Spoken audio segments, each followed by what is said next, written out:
Bonsoir à vous, Monsieur Dipita Tongo, et bonsoir à tous vos nombreux téléspectateurs. Évidemment, nous sommes heureux de vous avoir à nouveau. Vous êtes au Cameroun en ce moment, vous êtes en France, à Paris, en bien. Oui, je suis en ce moment même en France, dans la région parisienne, comme on dit. Et si vous voulez peut-être davantage de précision, ça doit être dans la ville de Montreuil, plus précisément en fait. Je suis obligé de m'enrichir de la géographie française.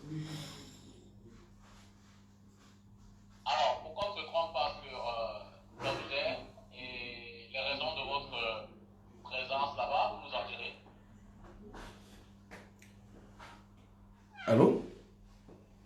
Oui, Cabral, quelle est la raison de votre présence à Paris?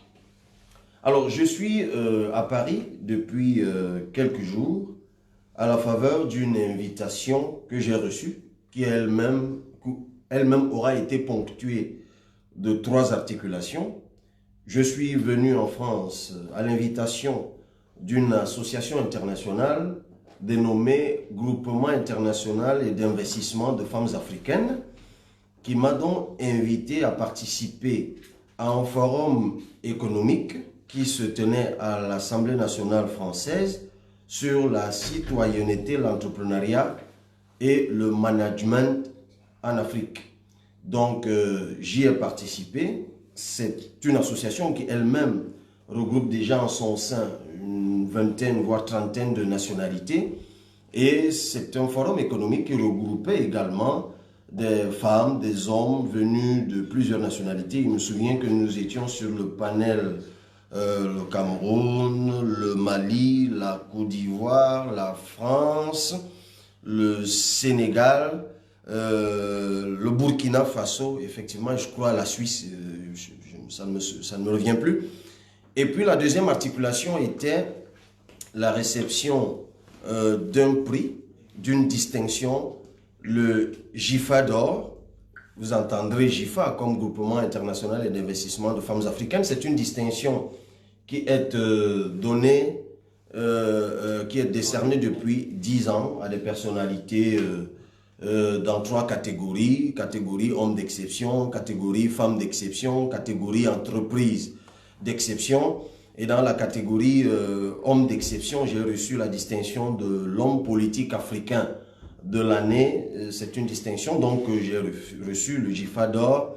C'était au salon Hoche. Je vous l'ai dit tout à l'heure, je m'enrichis de la géographie ou si vous voulez des lieux symboliques de là où je me trouve. Et puis la troisième articulation qui est elle-même rattachée en quelque sorte au GIFA d'or, m'a-t-on expliqué, c'était que c'était la cérémonie d'hommage aux tirailleurs africains. C'était sous l'Arc de Triomphe, ce qui s'est passé dimanche soir. Bon, voilà principalement ce qui justifie ma présence en France durant ces derniers jours-ci.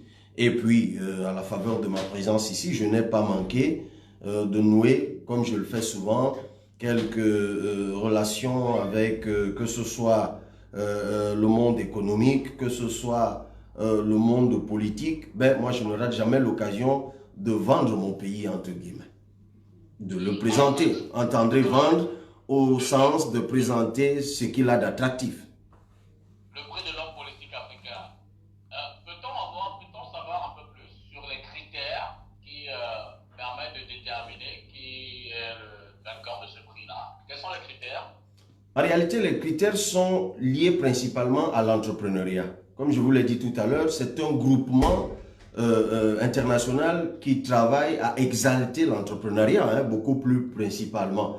Donc, ce qui, lorsqu'ils m'ont expliqué le critérium, ce qui a présidé au choix de ma personne pour cette distinction, c'est l'initiative qui a été prise, en réalité au Cameroun, l'initiative de sensibilisation. Donc, eux, ils ont inscrit mon initiative dans le sens de l'entrepreneuriat politique, l'entrepreneuriat tout court, entendu au sens d'une idée, d'une vision, d'une innovation réussie. La capacité de prendre une idée, d'agréger des hommes et des femmes autour de cette idée et d'en faire une référence pour la postérité.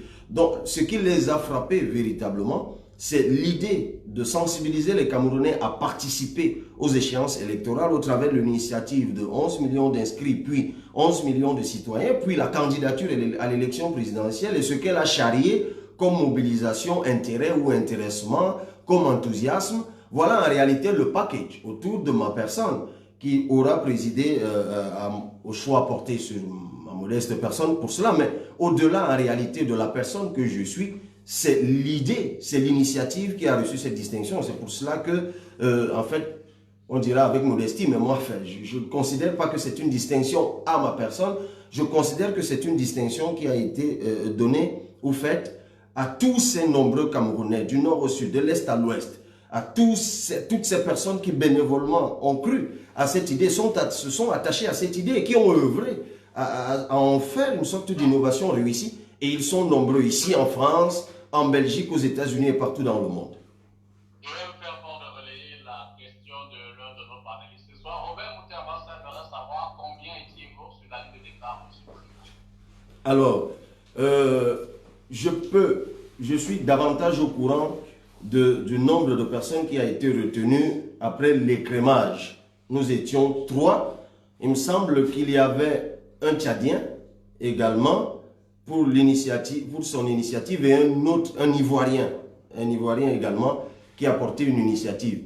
Et puis finalement, le choix a été porté sur ma personne. D'ailleurs, les 2 autres étaient présents à la cérémonie de remise du GIFAD. Alors, je présume que vous avez quand même gardé une oreille, sinon les deux, sur l'actualité ici au Cameroun. Je voudrais peut-être prendre votre réaction, votre commentaire sur l'interpellation hier, non, sur la mise en détention provisoire hier de Paul Chouta. Vous savez, le lanceur d'alerte. Il a été placé ce matin des fois à la présence centrale de Yaoundé. Vous avez une réaction? Ben, écoutez, comme je le dis toujours, la mise en détention, les arrestations, les emprisonnements et même les relax sont des modalités qui sont prévues par le dispositif, par le droit positif camerounais. Ce qui m'intéresse lorsqu'on annonce que quelqu'un est placé en détention, ce n'est pas tant l'identité de la personne. Là, vous venez de m'informer qu'il y a une mise en détention, vous m'informez de l'identité de la personne, mais vous ne m'informez pas du motif et du mobile qui motive ou qui justifie la mise en détention. Donc, vous pourriez maintenant compléter votre question en me donnant le mobile de la mise en détention. La diffamation, le chantage sont des infractions pénales au Cameroun. Donc, s'il y a eu une plainte, s'il y a eu des enquêtes et qu'à l'issue des enquêtes, à la lumière du code de procédure pénale, ceux qui menaient les enquêtes ont estimé que les charges étaient suffisantes pour justifier la mise en détention, ben écoutez, on peut comprendre qu'il l'ait fait. Et moi, je suis de ceux qui pensent que ni moi-même, ni personne au-dessus de la loi. Maintenant, si une enquête a été faite, menée selon les règles de l'art, et que ça aboutit à une mise en détention, il faut rappeler encore les termes du préambule de la Constitution camerounaise. Jusqu'à ce que la culpabilité d'un prévenu soit irréfutablement établie, cette personne jouit toujours de la présomption d'innocence. Donc, être placé en détention préventive ou en garde à vue ne veut pas dire que vous êtes coupable. Derrière tout cela, maintenant, il y a une procédure qui doit être faite selon les dispositions de la loi qui encadre cela, avec le principe du contradictoire, le droit du prévenu de se défendre. Si une de ces articulations, que ce soit l'enquête, la mise en détention, si c'est une garde à vue, elle est limitée dans le temps, ou alors la détention préventive, ou alors le procès en lui-même, s'il y a un vice à une de ces étapes, effectivement, je serai toujours le premier à dénoncer et à demander que la personne soit libérée. Donc, pour le cas que vous évoquez, je dois avouer que n'ayant pas pris connaissance du fond du dossier, ben, je ne saurais me prononcer sur l'existence d'un vice ou pas. Tout ce que je peux souhaiter, c'est que ce soit fait, d'abord, qu'il y ait une plainte, parce qu'on est en infraction pénale. Il faut un élément matériel, il faut un élément intentionnel, il faut maintenant un élément légal. Donc, s'il y a une plainte, s'il y a un déclencheur de tout cela, tout ce que nous devons espérer, c'est que ça se passe selon l'esprit et la lettre du droit qui régit cette matière au Cameroun. Pour finir, je présume que, du moins, je voudrais juste avoir confirmation pour rentrer au Cameroun vendredi, c'est bien cela? Ben, je vois que vous êtes bien informé, mais peut-être que ça peut se faire plus tôt, peut-être que ça peut se faire le jour même ou plus tard. Vous serez informé de la date de retour définitif en temps voulu. Vous confessez que je suis pas aussi bien informé que cela. Mais en tout cas, moi, les députés de Bonsoir, les autres panélistes, Robert Boutiabassa, du RDPC, il est présent. Il y a également Angélbert Le Bon d'Adjoint qui est là, il est du MRC, vous le savez. Et puis enfin, Joël Raphaël Wansi, qui est internationaliste, est également là ce soir pour évidemment nous apporter leur éclaircie sur les sujets qu'il y aura en débat tout à l'heure. Merci Ben encore. écoutez, quand je prends connaissance de la qualité des invités que vous avez, connaissant leur verve et leur dévotion pour leurs idéologies et les causes des appareils pour lesquels ils sont engagés, je présume que le débat sera très intéressant. Je vais moi-même faire l'effort, puisque par la magie de la technologie, on peut suivre tout cela en direct, de me câbler tout de suite, mais laissez-moi tout simplement, une fois de plus, rendre grâce à l'Éternel pour cette distinction internationale que j'ai reçue et saluer tout le peuple camerounais qui, j'estime, être nombreux à vous suivre ce soir. Merci et bonsoir.